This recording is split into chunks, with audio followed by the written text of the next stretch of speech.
É, antes, voltando, tá? Como é que o rock chega no Brasil? Quando ele surge nos Estados Unidos com o cinema, com Rock Around the Clock. One, two, three o'clock, float around the clock, né? Essa música do Bill Sim. Haley chega.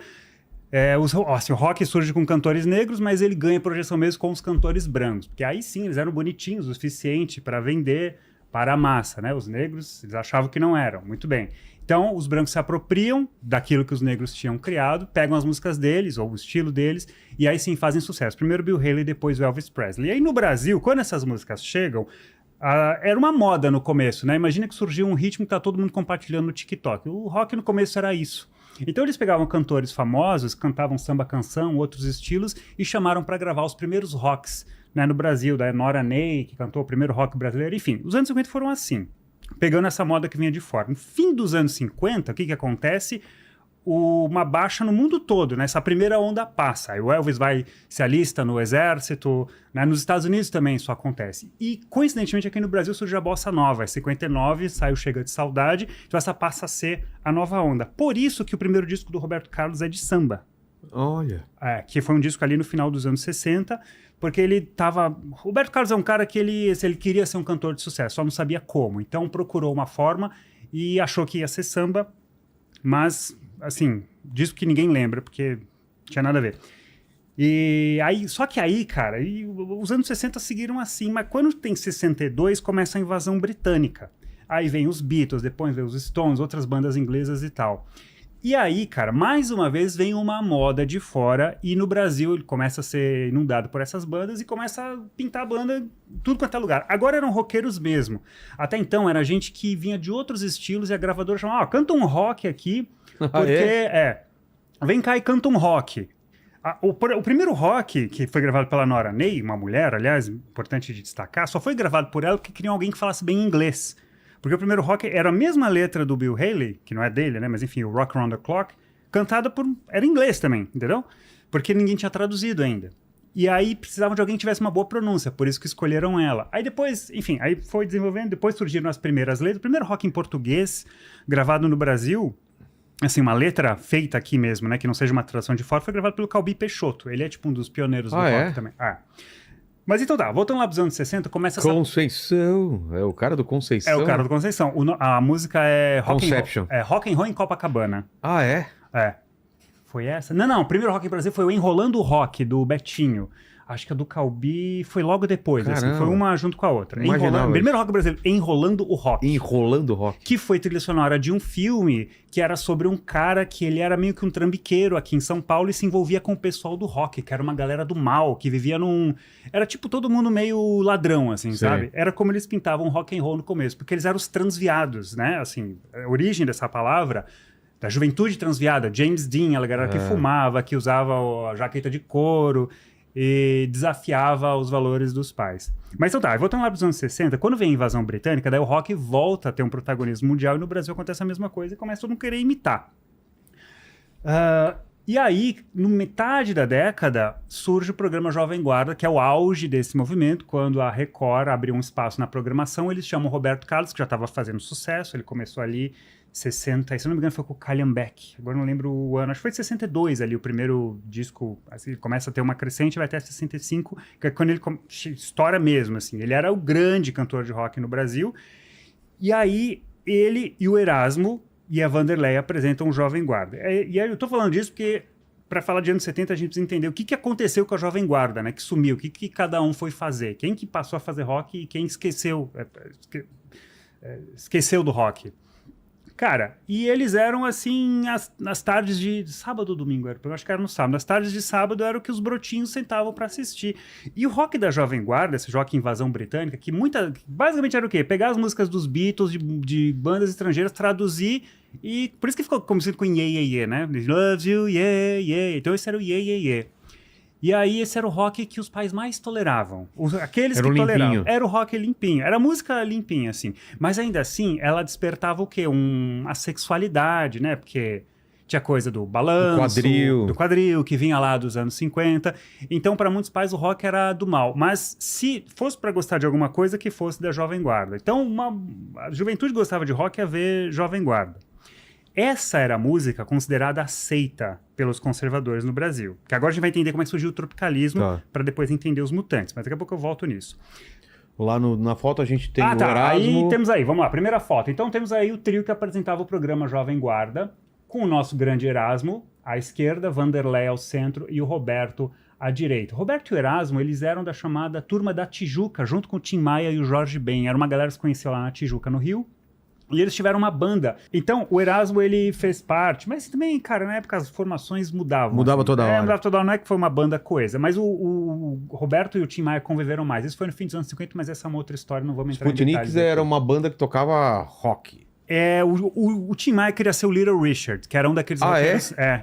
Era um daqueles roqueiros negros lá da primeira fase ali dos anos 50. Era o sonho. Depois que ele descobriu o soul, foi para uma outra onda. E o Roberto Carlos era o Elvis. Né?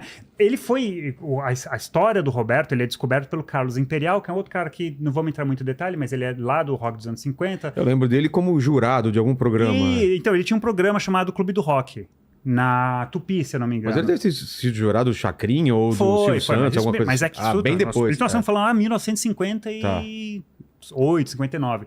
E aí ele... O Imperial, ele queria o quê? A Sputniks foi... Cara, bandas iam lá e se apresentaram, tipo Não foi ele que comprou registrou os direitos das músicas, tipo, eu tirei o pau no gato, umas coisas assim. Talvez, ele era bem malandro. Ele é o primeiro... Cara, ele é o primeiro, assim, sex, drogas e rock and roll da história do Brasil. é? É o Carlos Imperial. Tá. Ele era e era um playboyzão também, mas ele tinha foi o primeiro a ter esse estilo de vida. E era um programa que, tipo, a galera ia lá e... o que você sabe fazer? Eu sei imitar o não sei quem. Deixa eu ver. Deixa eu ver, imita aí pra mim. Aí se ele gostava, ele falava, tá bom, vem aqui tal dia e se apresenta. E aí num desses dias a Sputniks foi lá se apresentar. Ou eles foram mostrar pro Imperial, né? Temos uma conjuntinha aqui, bom. Quando eles terminaram de tocar, o Imperial falou, não sei, fez meio que um doce, e na saída o Roberto falou, aí, Imperial, você imitar o Elvis, se liga só, pum. Daí ele cantou alguma coisa do Elvis e falou, pô, adorei, cara, é isso aí, vem aqui no meu programa. Aí por isso que ele trata com o Tim Maia, porque o Tim se sentiu traído, né? O Imperial gostou do Roberto, não gostou de mim. Enfim, mas aí é outra história. Depois ele acabou dando uma abertura pro Tim Maia, que depois foi para os Estados Unidos, foi preso, um outro rolo. Outro dia a gente fala sobre isso. Cara, então essa é a história da Jovem Guarda. O Erasmo, que demorou um pouquinho mais para fazer sucesso, porque era faltava gente para compor rock no Brasil, e o Erasmo, ele é um dos poucos caras que tinha uma veia, assim, de compositor.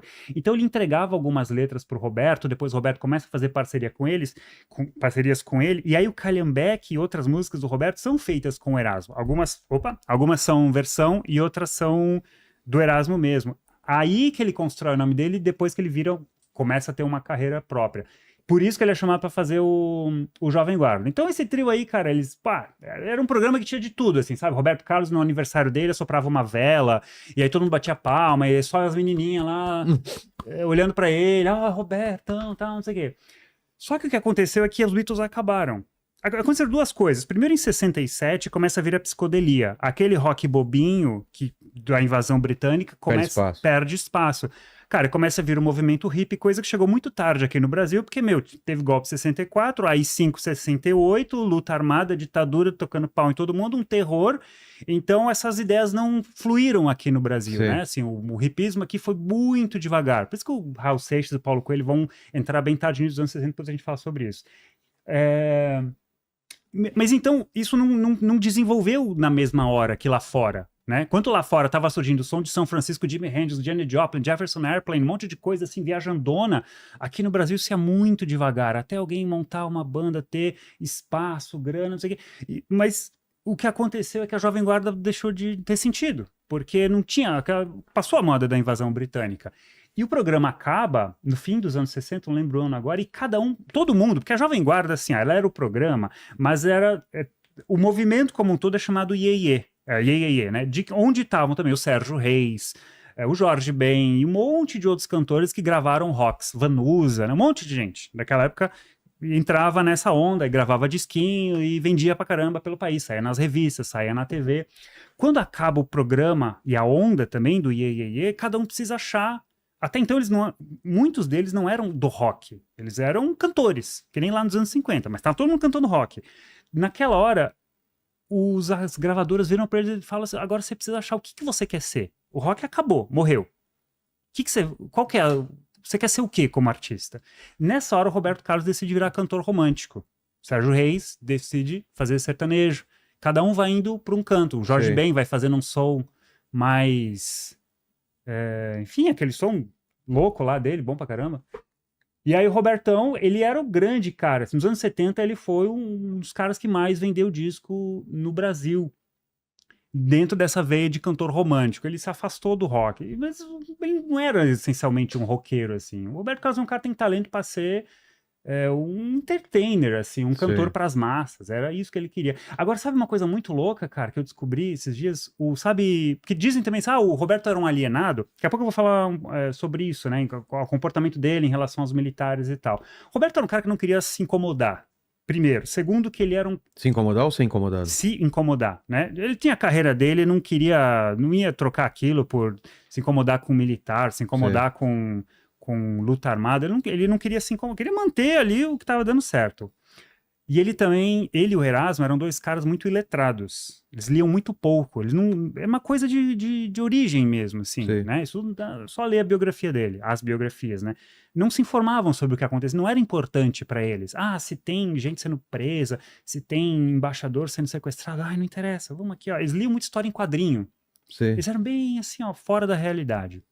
Isso foi mudando aos poucos, né? Mas, quando ele lançou Jesus Cristo, que foi esqueci o ano, foi 70 ou 71, um deputado quis enquadrar ele na Lei de Segurança Nacional. Por quê? Porque dizia que era muito dançante para falar de Jesus. Nossa. Aham. É interessante saber essas coisas, né? E aí pegou. Não, aí não foi pra frente. Aí a própria, teve, acho que bispo falando que, nada a ver, Tá. deixa o cara cantar e tal. Então essa história não foi pra frente. Mas aí, saiu nos jornais isso aí, sabe? Foi um deputado de Pernambuco que queria enquadrar o Roberto na música Jesus Cristo. Mas enfim, então é pra contar um pouquinho das contradições dessa história. Então o Roberto seguiu a carreira dele. Segue pra próxima aí, vamos falar do Tremendão? E aí o Erasmo, cara, ele foi o único, assim... Ou foi o que mais seguiu como alguém do rock, né? Assim, saiu da Jovem Guarda, decidiu seguir na trilha do rock. Foi sempre assim, né? Ele sempre foi. Sim. Ele era o roqueiro, assim, aquele roqueiro da velha guarda que a gente tinha no Brasil. Só que ele demorou um pouco para se encontrar. Ele, logo que acaba a Jovem Guarda, ele um segundo, um terceiro LP que não foram muito bem. E até que ele foi o cara que sentiu que precisava falar de coisas mais sérias nas letras. Porque tinha essa crítica de que a Jovem Guarda era alienada. Os jornalistas cobravam eles. O Roberto, quando ia dar entrevista, os caras cobravam, falando, velho, você tem o potencial de falar para um monte de gente, cara, sabe o que está acontecendo no país? Você não vai falar nada. E como eles eram muito iletrados, era muito engraçado, você ler as entrevistas, eles não sabiam, ficavam enrolando assim, sabe? Bicho, pô, acho que... eu gosto de ler, gosto de ver um filme, mas eu acho que a juventude é isso aí, sabe? Sim. Não sabiam como, entendeu? Eles não queriam ser alienados, mas ao mesmo tempo não sabiam o que falar e nem eram interessados em entrar nesse assunto. Só que Ser o o Erasmo... porta-voz da geração. Ser porta-voz da geração, exatamente. E o Erasmo, ele começa a ter essa consciência ali no começo dos anos 70. Aí o disco que ele vai fazer, que é o Carlos Erasmo, que é a próxima imagem que o nosso nobre parceiro vai botar aí, esse aí Olha. é a virada de chave. Esse disco tem aquela música que foi pra trilha do Ainda Estou Aqui, que é o É Preciso Dar um Jeito, meu amigo. E essa letra, só que é muito interessante, os caras fizeram uma ótima escolha pra botar no disco, porque a letra não é dele, é do Roberto. Só que olha como as coisas se juntam, tá? O Erasmo quis fazer um disco agora mais maduro, um disco em que ele abordasse temas sérios. Então ele fala sobre prisão, sobre tortura de maneira cifrada, não teve nenhuma letra censurada, inclusive, nesse LP. Só que o Roberto teve uma coisa muito interessante, importante que aconteceu com ele, que foi visitar o Caetano em Londres, em 71. E até então ele queria saber do que estava rolando. Só que,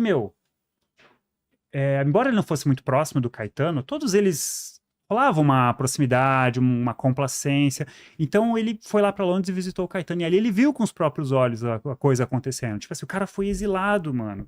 E foi exilado nem por fazer propaganda comunista, uma outra história que nós vamos contar daqui a pouco quando eu falar dos Mutantes. E aí ele escreve essa letra por causa disso. É preciso dar um jeito, as crianças são levadas pela mão de gente grande. Enfim, dá para interpretar várias interpretações sobre para quem que ele está endereçando. Se é para ditadura, se é para ditadura e para luta armada. Mas o fato é que é uma letra que falava sobre a realidade do Brasil. Só que ele não quis gravar. Aí ele deu pro Erasmo. E aí o Erasmo foi lá e peitou. Se bem que aí o Caetano, em retribuição, deu uma letra pro Roberto, que é Como Dois e Dois, que é uma música que também fala sobre ditadura, que entrou no disco do Roberto, que agora não lembro o ano. Mas enfim, por que eu tô falando tudo isso? Pra contar que o Erasmo, ele foi o cara que seguiu a trilha do rock, só que a carreira dele teve altos e baixos, assim. Como ele além de compositor, ele era intérprete, nesse disco aí tem várias músicas que não são dele, nem sempre ele acertou a mão, assim, na escolha do repertório. Sim. Então, nos anos 70, ele começa muito bem com esse LP, mas depois ele sai um pouco de cena. Aí ele vai voltar a sair, não conseguiu ter não conseguiu se firmar bem, assim, na cena dos anos 70. Até porque ele fez uma coisa que acontece muito no Brasil, que é não acompanhar as novas tendências, né? E o que estava surgindo? Era o progressivo e o glam, o rock do Led Zeppelin e tal, que outras bandas que seguiam. Mas, assim, ele lançou muitas coisas boas e esse disco aí, esse é um grande disco, LP. Para quem quiser, pode... Já vamos dar dicas aqui, ó. Esse aqui é o disco para ouvir do Erasmo, cara, é bom do começo ao fim. E o Roberto foi pro romântico. O Roberto foi romântico e aí daqui a pouco ele tava cantando lá no especial de fim de ano da Globo. Isso já emplacou de cara, assim. Ele era o que mais vendia, né? É? Ele vendia na casa. Aí tanto que o padrão de comparação, que só foi quebrado com Secos e Molhados... Mas o Rony Von teve aqui e falou que teve sacanagem, né? Tinha uma disputa entre ele e o Rony Von e meio que... Assim, eu não vi exatamente o que ele falou. Eu já vi o Rony falar... Aliás, esqueci de falar do Rony, né? O Rony, é interessante, ele foi um dos poucos caras da Jovem Guarda que entrou na psicodelia. Ah, é? Ele teve a tal da fase psicodélica do Rony Von. Tanto que ele era próximo dos Mutantes, daqui a pouco a gente vai falar disso, né? Ele foi um dos poucos, né? Daquela galera comportadinha que ouviu Beatles e, pô, que legal, vou entrar nisso. A maioria falou, não, isso aí é muito, muito do mal. Não vou entrar nessa onda aí, não. O Rony foi. Mas sim, teve uma... É porque assim, quem é que vai se ocupar o lugar do Roberto Carlos, né? E o Rony poderia ter sido isso. Tanto que o programa era um programa antes do outro, né? Vinha o Jovem Guarda e depois vinha o Pequeno Mundo de Rony Von, ou, enfim, a ordem não lembro. E foi nesse programa que os Mutantes começaram a tocar. Então tinha, assim, uma coisa... Né? Mas assim, pelo que eu ouvi o Rony falar, isso era muito mais estimulado de fora. Sim. Existia essa coisa de eles serem rivais até pra ter fãs-clubes, né? E brigando entre si e tal. Mas assim, o Roberto é um cara vaidoso, né?